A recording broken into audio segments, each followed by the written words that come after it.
বৃহস্পতিবার পবিত্র রাতে কেউ যদি এই দোয়াটি 100 বার পরে, কোনো দিন পৃথিবীর কোনো মানুষের কাছে তার হাত পাততে হবে না।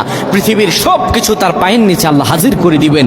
দারিদ্রতা থেকে মুক্তি দান করবেন, বিপদ আপদ থেকে মুক্তি দান করবেন, তার সম্মানকে সুউচ্চতা দান করবেন, অসুস্থতা থেকে দূরে রাখবেন।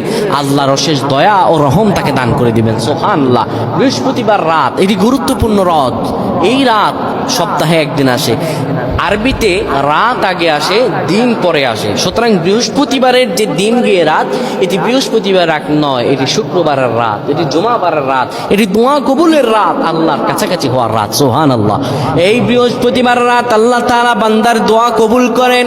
কেউ যদি বৃহস্পতিবার রাতে ঈশা নামাজের পরে পবিত্র হয়ে ইয়া হাইয়ু ইয়া হাইয়ু ইয়া হাইয়ু ইয়া রফিয়ু ইয়া রফিয়ু ইয়া রফিয়ু এই দোয়াগুলো পড়তে পারে 100 বার, আল্লাহ রব্বুল আলামিন তার মর্যাদা বৃদ্ধি করে দিবেন।